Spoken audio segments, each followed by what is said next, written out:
Born on May 18, 1682 in Maharashtra, Shahu I was the fifth Chhatrapati of the Maratha Empire founded by his grandfather Shivaji Maharaj. He was the son of Sambhaji Maharaj. Captured at a young age by the Mughals following the Battle of Raigad, Shahu and his mother were held captive until the death of Aurangzeb in 1707. The new Mughal Emperor Bahadur Shah I released him, marking the beginning of Shahu's reign. Under Shahu's leadership, the Maratha Empire's power and influence spread across the Indian subcontinent. Raghuji Bhosle expanded the empire eastward to present-day Bengal, while Khandirao Dabare and his son extended it westward into Gujarat.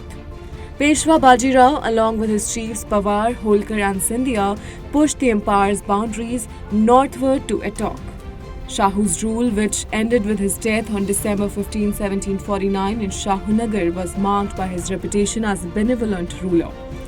He was considered a protector and father figure to all, from nobles to servants. Despite the presence of criminals in his administration, Shahu was known for his leniency and generosity, often compared to Karna from Mahabharata for his magnanimity.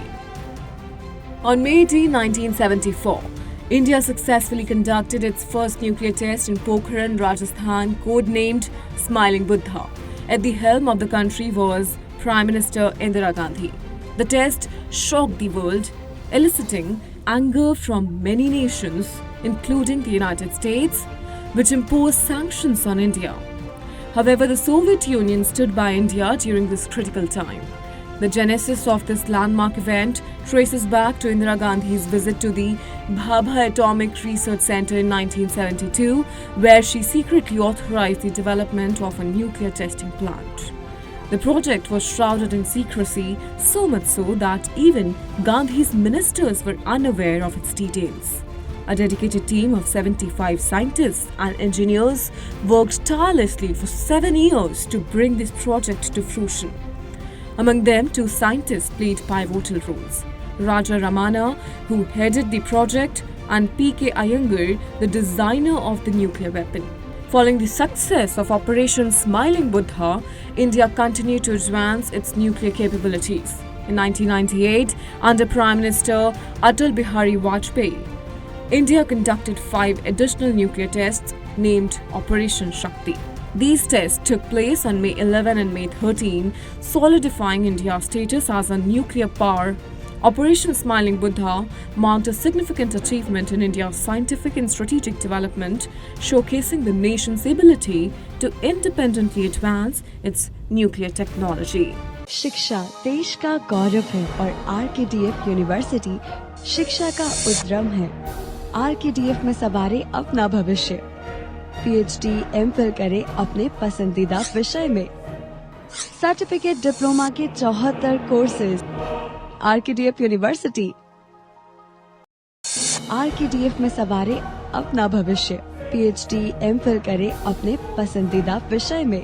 Certificate diploma के 74 courses केवल RKDF university में। RKDF university. RKDF में सवारे अपना भविष्य। Certificate diploma के 74 courses केवल RKDF university में। RKDF university. आरकेडीएफ यूनिवर्सिटी में एडमिशंस ओपन। आरकेडीएफ यूनिवर्सिटी भविष्य को लेकर परेशान है? आरकेडीएफ यूनिवर्सिटी है इसका हल। पीएचडी एमफिल किसी भी विषय में। डिप्लोमा के अनेक अवसर है आरकेडीएफ यूनिवर्सिटी में। Admissions open. RKDF university. Education glorifies nation. On May 18, 2009, Velupillai Prabhakaran, the leader of the Sri Lankan separatist organization Liberation Tigers of Tamil Eelam or LTTE was killed. This event marked the official end of the LTTE as announced by the Sri Lankan government.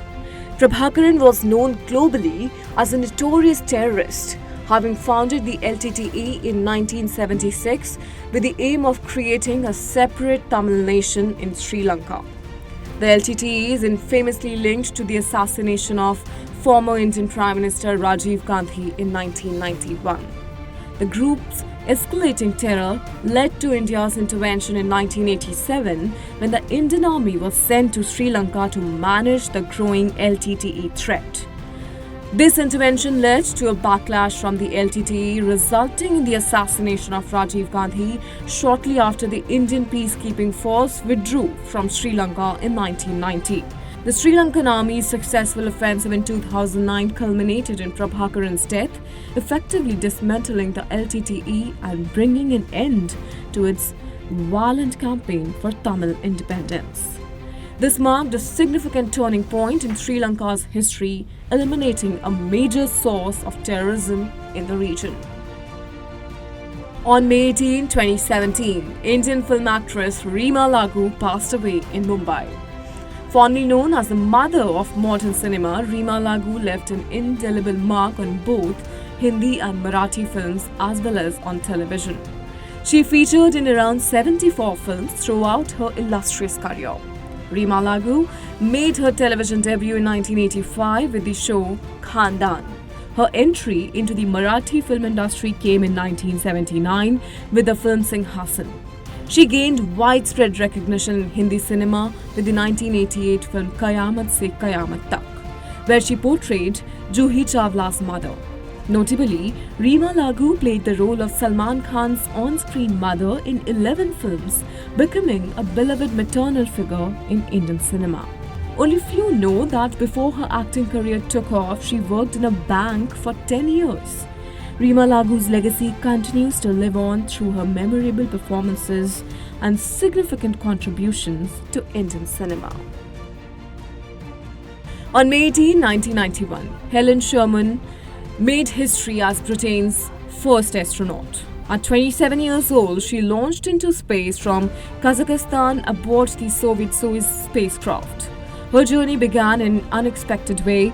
She responded to a radio advertisement seeking astronauts with no experience necessary and was selected from 13,000 applicants. Sherman underwent rigorous training over several months, preparing physically, mentally, and linguistically for space travel. Her mission lasted 7 days, 21 hours, and 13 minutes, culminating in her return to Earth on May 26, 1991. Before her space adventure, Helen Sherman worked as a food chemist for a chocolate company, showcasing a remarkable career transition from earth-bound chemist to pioneering astronaut. International Museum Day is celebrated globally on May 18.